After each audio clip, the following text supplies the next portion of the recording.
Welcome back, my friends, to the Shema podcast and part 2 of Accessorizing the External to Change the Internal with Rabbi Abrahams. Welcome to the Shema podcast, the podcast for the perplexed, where Torah insights intertwined through personal stories as well as interviews with leading Torah scholars demonstrate the empowering qualities of Torah and mitzvot.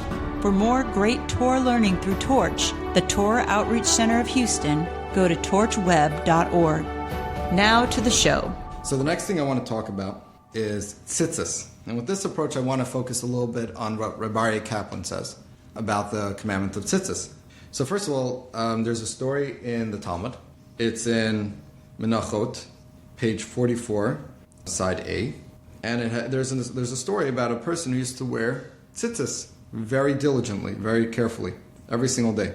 So I'm just going to read what the translation says of this story. It says, there was an incident regarding a certain man who was diligent about the mitzvah of ritual fringes. The man heard that there was a prostitute in one of the cities overseas who took 400 gold coins as her payment. He sent her 400 gold coins and fixed a time to meet with her. When his time came, he came and sat at the entrance to her house. The maidservant entered and said to her, "The man who sent you 400 gold coins came and sat at the entrance." So the prostitute said, "Let him enter."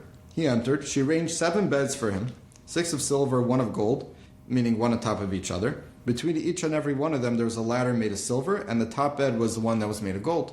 She went up and sat undressed on the top bed, and he too went up in order to sit undressed facing her. In the meantime, his 4 ritual fringes came and slapped him in the face. He dropped down and sat himself on the ground, and she also dropped down and sat on the ground. She said to him, "I take an oath by the," I think the word is Gapa, of Rome, must be referring to one of their gods, "that I will not allow you to go until you tell me what defect you saw in me." So he said to her, "I take an oath by the temple service," see, that's his God, right, "that I never saw a woman as beautiful as you. But there is one mitzvah that the Lord our God commanded us, and its name is ritual fringes, tzitzis. And in the passage where it is commanded, it is written twice, 'I am the Lord your God.' The doubling of this phrase indicates, I am the one who will punish those who transgress my mitzvot, and I am the one who will reward those who fulfill them." The first time it says it's meant to be an element of reward. I think the second time, actually. First time, it's a demonstration of God's judgment, meaning, I'm the Lord your God, and I will enforce that upon you. And the second one is, I'm the Lord your God, and I will reward you for however that you serve me. So he quotes this passage to the woman and explains them. "Now," said the man, "the 4 sets of ritual fringes," again tzitzis, "appeared to me as if there were 4 witnesses who will testify against me." She said to him, "I will not allow you to go until you tell me, what is your name, and what is the name of your city, and what is the name of your teacher, and what is the name of the study hall in which you study Torah." He wrote the information and placed it in her hand. She arose and divided all of her property, giving 1/3 as a bribe to the government, 1/3 to the poor, and she took 1/3 with her in her possession, in addition to those beds of gold and silver. She came to the study hall of Rabbi Chia and said to him, "My teacher, instruct your students concerning me and have them make me a convert." Rabbi Chia said to her, "My daughter, perhaps you set your sights on one of the students, and that is why you want to convert." So he understood. He realized this wasn't happening in a vacuum. She took the note the student had given her from her hand and gave it to Rabbi Chia. He said to her, "Go take possession of your purchase." Those beds that you have arranged for him in a prohibited fashion, she now arranged for him in a permitted fashion. The Gemara completes this point about the reward of mitzvahs and points out how the story illustrates the concept.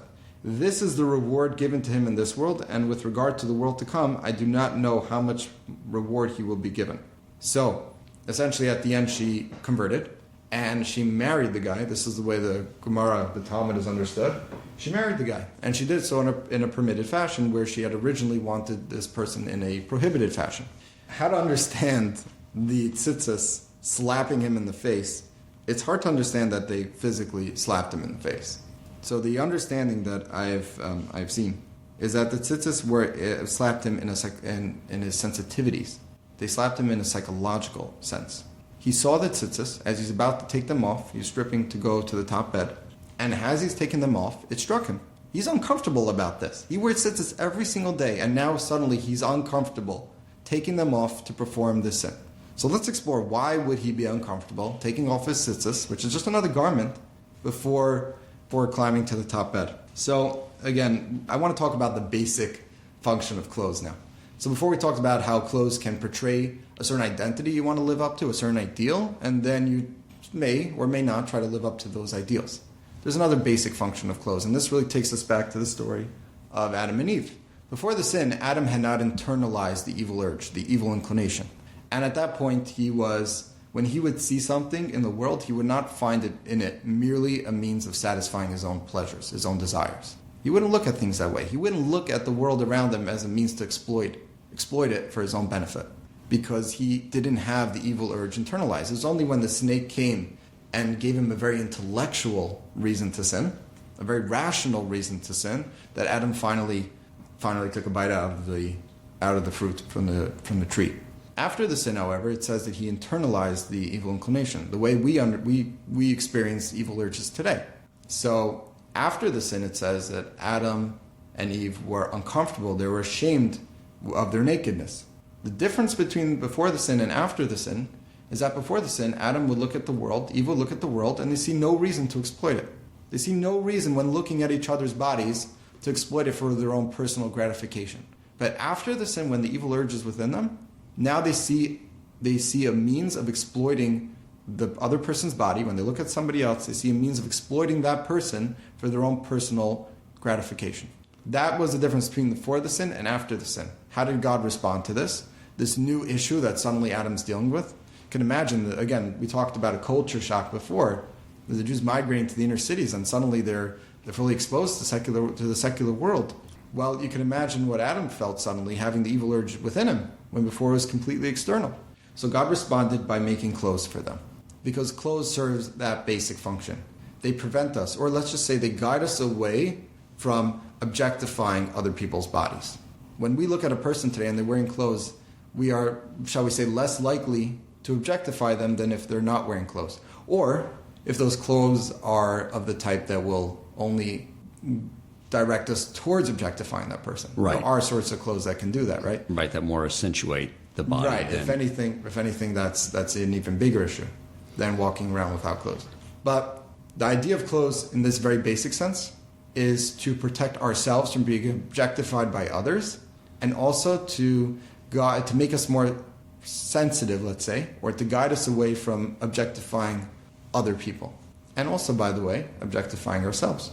This is a very fundamental idea in Judaism that we're about to see with tzitzis, but in general, clothes are supposed to help us, guide us away from objectifying our own bodies, which can lead to disastrous results as well. Before we talk about tzitzis himself, we're talking about clothes.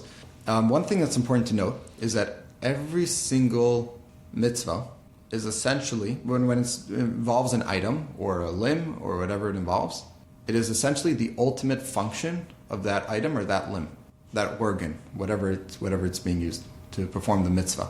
That's what a mitzvah is. It is the ultimate function of a thing that is being used for that purpose.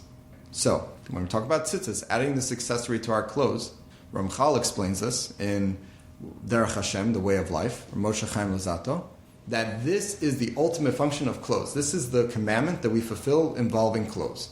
We put fringes on our four-corner garments. And by the way, today it's completely optional because we don't really wear four-corner garments today. When people buy tzitzis, it's in addition to whatever clothes they're normally wearing.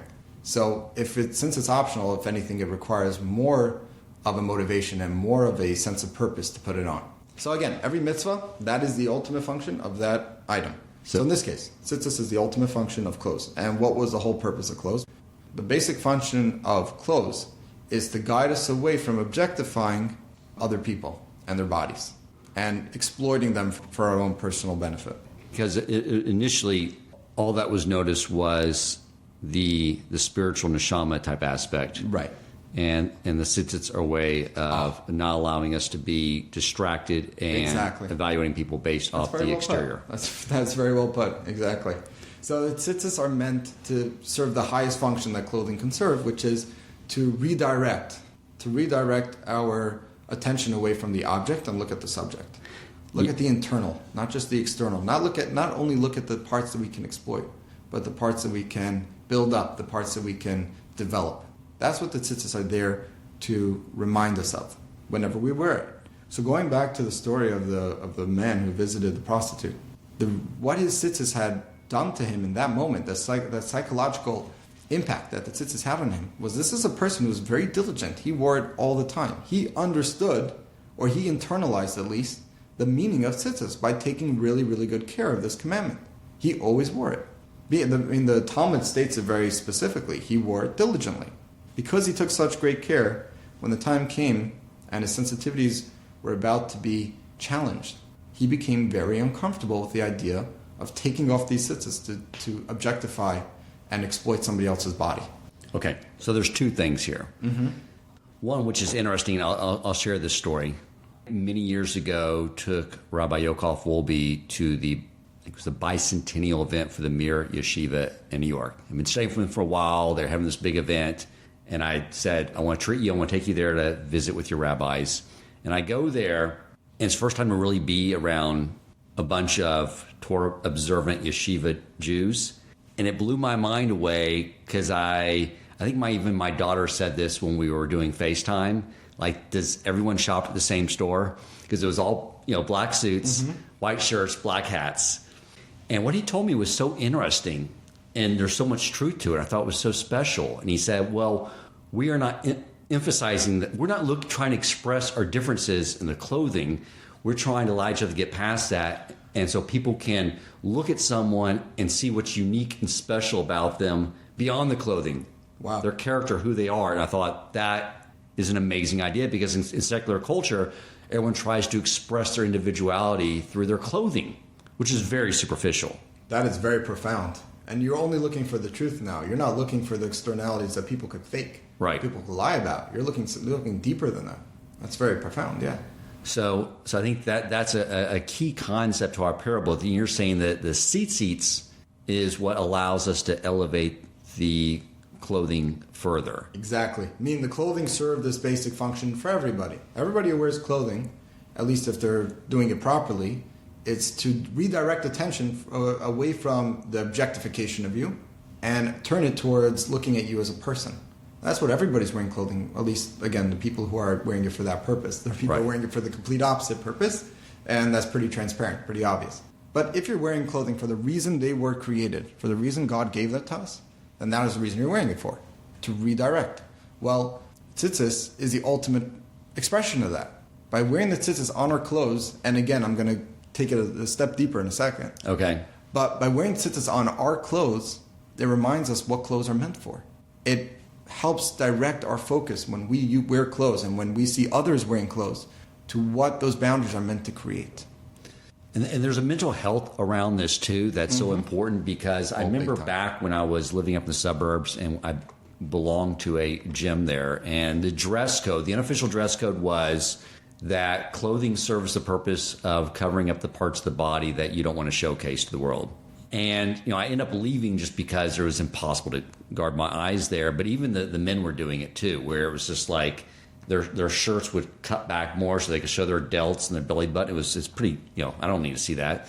But I remember thinking to myself how sad that is for them, that they are focusing their identity and how they want other people to identify them with a body that is in a constant state of accelerated depreciation.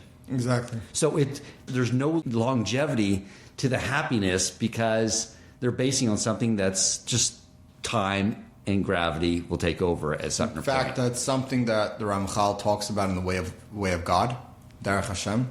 Talks about the experience one faces when they pass away and what the soul feels like as it's being pulled away from the body. When people dress that way, when they're trying to emphasize that aspect about themselves, forget how we respond to that. Of course, we're going to respond by objectifying them. That is part of our nature, and that's why we wear tzitzis. This is all post-sin. This is post the original sin. So of course, we're going to experience this as well. And that's why we have to work on ourselves. We have to prepare our surroundings or guide ourselves in a way that will, or let's say condition ourselves in a way that's going to make it easier, make this task easier for ourselves. But of course, that's the way we're going to respond. And of course, that's the way they're also going to want. That's their nature. Their nature and our nature as well is to find a way to objectify both ourselves and them. And that's really the last point I wanted to bring up with tzitzis. Tzitzis isn't merely about covering up the other person's body. When Adam and Eve looked at each other, but also looked and saw themselves, not just each other, but they saw themselves, they were ashamed. Meaning the source of shame or the source of arousal doesn't just come from the other person. It comes from yourself. It comes from seeing yourself. Who wears the tzitzis after all? Is it the other person? It's you who wears the tzitzis. Right. You are trying to protect yourself from objectifying not only that other person, but yourself as well. We have to look at people as more than just objects and as more than just as means to exploitation for our own personal gratitude. And that not only includes other people, but ourselves as well. We have to find ways of not exploiting ourselves for our own personal gratitude. And that is what the tzitzis do. Not only for objectifying the prostitute in that story, but also for objectifying himself. And he wasn't prepared to do that because of the sensitivity that the tzitzis built up in him all those times that he put it on. Okay, great. That is the idea. And in fact, if you look at the verses, so just before we get into the verse itself, that will take a second, but just the word itself, tzitzis, means to look. It's not telling you not to look. It's telling you, look at this. Don't look at the body. Look at the strings.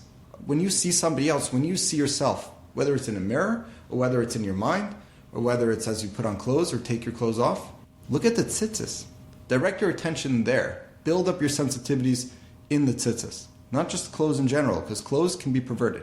Use the tzitzis. Look at them. The word tzitz means to look.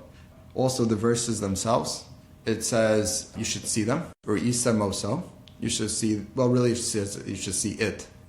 And then it says you should remember the commandments of Hashem, and you should fulfill them. And then it says, do not stray after your hearts. I think this is suru acharei levavchem v'acharei einechem. Do not stray after your heart and eyes. Your hearts and eyes, yeah.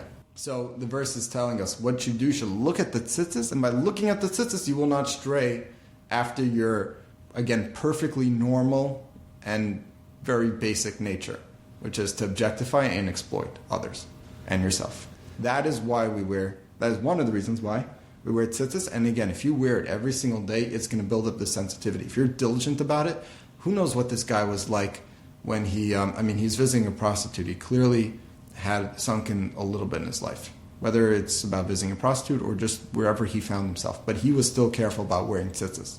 And that shows that no matter where you are in life, if you're diligent about this, it's going to build up that sensitivity within you. And I think we'd all benefit, whether it be from a mental health perspective or just in general, from building up that sensitivity.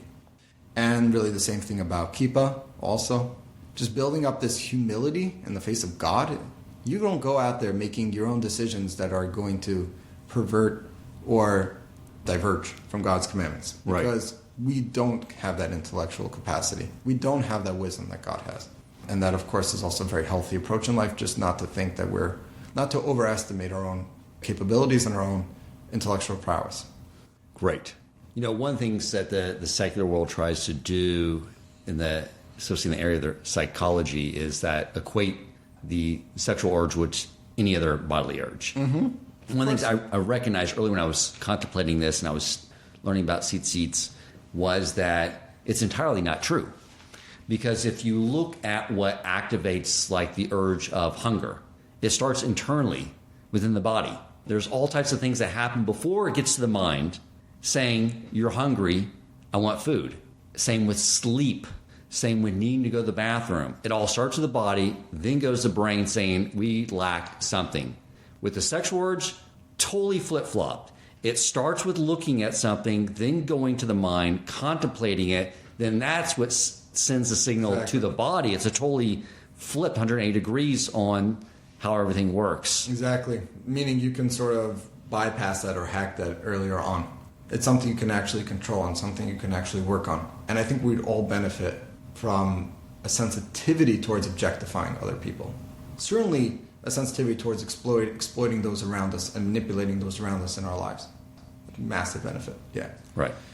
But definitely regarding that idea, that it starts with the eyes. That's why the verse says, you should see them. Don't stray after your hearts and after your eyes. Because sometimes it starts from the heart, it starts in the brain. The hearts there is, according to a lot of commentaries, is referring to the brain. It's referring to either philosophical distractions or whatever philosophical conundrums, or it's referring to, well let's just say now it could be referring to foreign ideals, foreign philosophies, Or it could be referring to, obviously, things that start in the mind. Ideas and urges that start in the mind. Gotcha. And the eyes, of course, is self-explanatory. Right. Sometimes it's what we see that distracts us. There's a famous story, but I don't remember who was involved exactly, but it was a rabbi and his student. And the rabbi and the student were walking down the street one day, and there was a woman walking by who was improperly dressed, and the student turned his eyes away, and he thought he had done the right thing.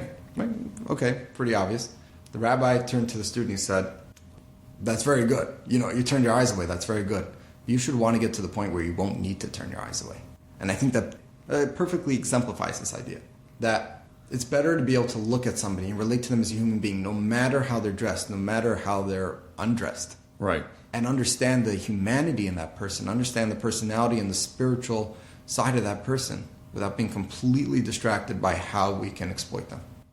Right. I think the part of the answer is when you were saying that the word tzitzit means look. Yeah. Because it's like from a psychology standpoint, which the Torah is all about the human psychology, God did create us, is that if you tell someone, don't think about a pink elephant, naturally all you're going to think about is a pink elephant. Yeah. If you say, don't look there, then you're just going to have this desire to look there. So it's saying, look at the seat seats. And the same thing when you're speaking to someone of the opposite sex, that you're looking, instead of saying, don't look there, if the cleavage is exposed, instead of look at their face and the demeanor, what expresses their soul. Right. It's more of a what to do, not what to avoid. Right, exactly. Because you can't really do away with the sexual urge. It's essential. It's an essential component of existence, of procreation. It needs to exist. But to the point where it becomes a cause of exploiting others, that's where you can curb it. That's where you can master it and control it. So yes, we all need our sexual urges, of course, but we don't need to be governed and controlled and dictated by them. And that's like you're saying, we're not completely ignoring it. We're not trying to not think about it. We're trying to think about it in the appropriate way. And this person realized when he was going up to the top bed, he realized that he was not about to engage with this woman in an appropriate way or in a way that would have been productive. He was about to engage in a destructive and callous and completely objectifying her. So That's tzitzis. Last component of this discussion is tefillin. Also, I want to use Rabbi Kaplan on this. He's amazing. On some of these concepts, he really explores them very well. And he presents them to somebody in a very introductory way. In an introductory level, he'll present them, but they are as comprehensive as an introduction can get. So he talks about tefillin as well. And for tefillin, I want to make it very basic and very simple. There is a Gemara, a Talmud, in Brachos, which I'll read very quickly, that discusses the fact that God also wears tefillin, phylacteries. The Gemara cites another Agadic statement. Rabbi Avin bar Rav Ada said, the Rabbi Yitzchak said, from where is it derived that the Holy One, blessed be He, wears phylacteries, wears tefillin? As it is stated, the Lord has sworn by His right hand and by the arm of His strength. Since it is customary to swear upon holy objects, this is the commentary here, it is understood that His right hand and the arm of His strength are the holy objects upon which God swore. Specifically, the right hand, or His right hand, refers to the Torah, as it is stated in describing the giving of the Torah, from His right hand the fiery law for His people. So that's referring to the Torah, that's His right hand that God's swearing with. The arm of His strength is His left hand, which refers to the tefillin. As it is stated, the Lord gave strength to His nation. And this is understood to be referring to the tefillin. That's a verse from Psalms. So then they go into a discussion about that the tefillin are related to the idea of giving strength to the Jewish people. I want to focus on this next part. Rav Nachman bar Yitzchak said to Rav Chia bar Avin, what is written in the phylacteries in the tefillin of the Master of the world? Rav Chia bar Avin replied, it is written, who is like your people Israel, one nation in the land? God's tefillin serve to connect Him, in a sense, to the world, the essence of which is the Jewish people. So, before we break that down, let's discuss what's actually in our own tefillin. Our tefillin contain, as well as other passages, but the passage that everybody knows from the Shema. Shema Yisrael, Hashem Elokeinu, Hashem Echad. Hear, O Israel, Hashem is your God, Hashem is one. So the tefillin themselves are a very fundamental and basic statement. God is one, and as the verses go on, they continue in that section, I am fully committed to this God. I'm fully committed to Hashem and His commandments. As the passages continue and talk about the commandments that God gave us and what happens if we follow the commandments and what happens if we stray from the commandments. All this is contained within the Shema that we recite twice daily. And in fact, the Gemara, the Talmud, relates the two. It says you should say the Shema, the morning Shema, while you're wearing tefillin. It's an important component of wearing tefillin. Okay, so the tefillin are a declaration of our commitment to God. Our commitment and our acknowledgement of our commitment to God and our acknowledgement of His oneness, of His uniqueness, of how special He is. Before we get to God's, let's talk about God's actually. God's, on the other hand, is a commitment and an acknowledgement of the Jewish people. It's a commitment to the Jewish people, for He declares, and if God's declaring something, it's permanent and eternal. It's God's word. We're talking about the almighty, omnipotent, infinite God. There's nothing bigger than Him. Whatever He says is the truth. And He says, who is like you, the nation of Israel? His tefillin are an acknowledgement of the greatness of the Jewish people, but the uniqueness of the Jewish people. You who are like you, nation of Israel, one nation in all the land. Okay. There's a lot here because obviously these are anthropomorphisms. Yeah, so for discussion on however you say it, yes. Look in Rabbi Kaplan's discussion on tefillin. He has a small book, sort of a pamphlet on tefillin that's well published, very widely published.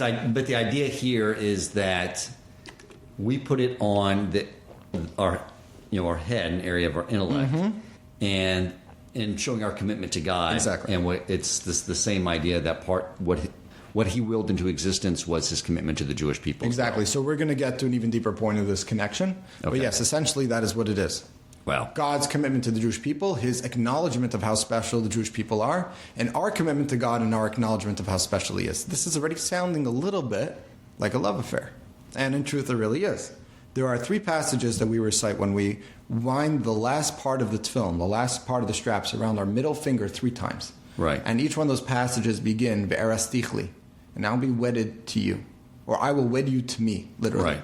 So we are essentially stating or declaring, as we put on our tefillin, as we finally wrap the last bit of strap around our middle finger, that we are now wedded to God. And we do this in the beginning of every single day, with the exception of Shabbat and holidays, for a very different reason. Because those days also are days of extremely close and intimate connection to God that don't require a second demonstration of that. Those days are inherently demonstrations of that. So, side thing. Yes. But for the tefillin themselves, these are a declaration that we are wedded to God. We are having a love affair with God. That's the way to put it. Yeah, that makes total sense. That line, when you're putting the tefillin around your finger and saying, I will betroth you to me, and you realize it's written from the perspective of God saying, say this, but this is what I'm saying to you. Mm-hmm. That's like, I always read that in English. It'll probably be until you have my Hebrew at such a massive level that I have total comprehension. Mm-hmm. I will never give that up because I love hearing that in the morning. Yeah, you have to fully internalize that. Yeah, whatever language you speak, that is the way you want to speak it because you want to internalize this message. Yeah, it's powerful. God is married to you. He will never give you up, just as you will never give God up. And he's even more committed to you than you are because we're talking about God here. And if He declares something, we know it's truth. Even if for us it only consists of putting on our tefillin every day, or making the simple declaration in the morning, or even reading one passage in the Torah or one prayer. For God, that commitment is as universal and as massive and as complete as it can get, because we are talking about the infinite God. So His commitment to us is unbreakable, or shall we say unconditional. Right. Our job is to make our commitment to God as unconditional as we can make it. We spoke about this before with the meeting at Mount Sinai. The Jewish people, they demonstrated their unconditional commitment to God before they even knew what He wanted from them. That is essentially what marriage is. When you go into marriage, you have no idea what's going to come next. You don't know what living with this person for the rest of your life is going to look like, and you're ready to make a commitment to this person without having a full understanding of who this person is, without having the same appreciation and understanding of this person you will have at the end of your life together. If that's the commitment you're making, that's what we're talking about here. That's the commitment we're making to God, because we don't know the end. We haven't seen the end. We don't know what this relationship is going to look like. It's going to be difficult. There are going to be ups and downs.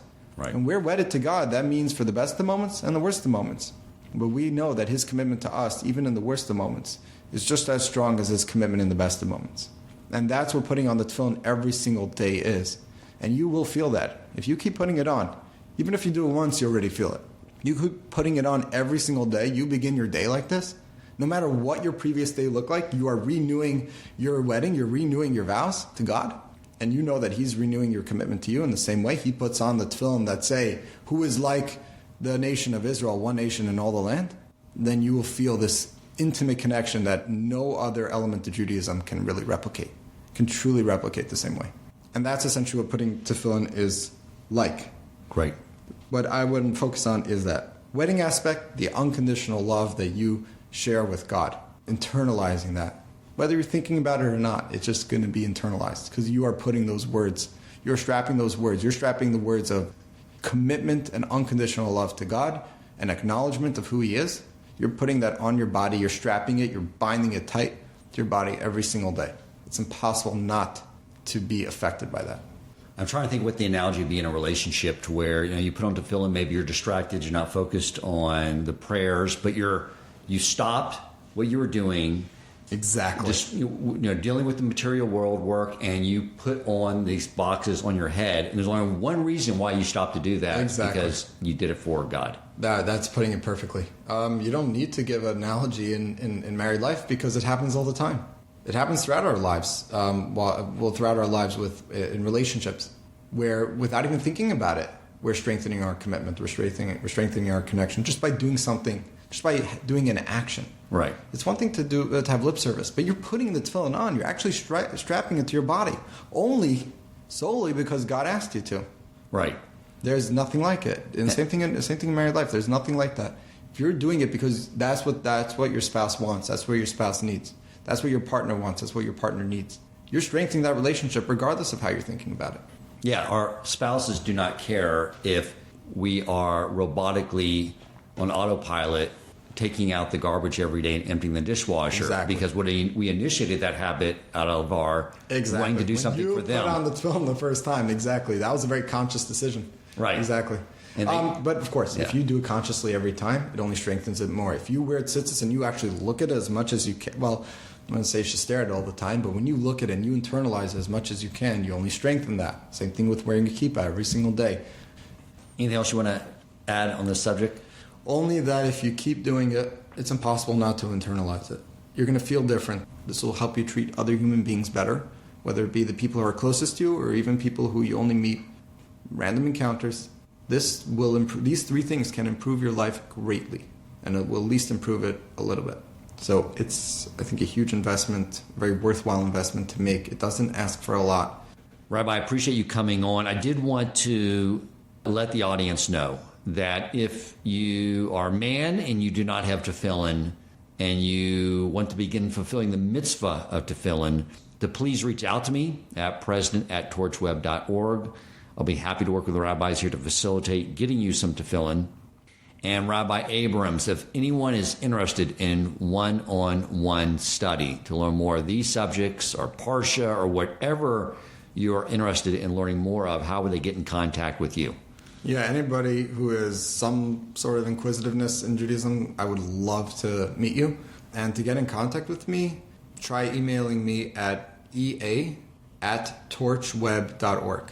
Excellent. ea@torchweb.org. Thank you, Rabbi Abrahams. I appreciate you coming on, and I hope I can have you on again in the future. Of course.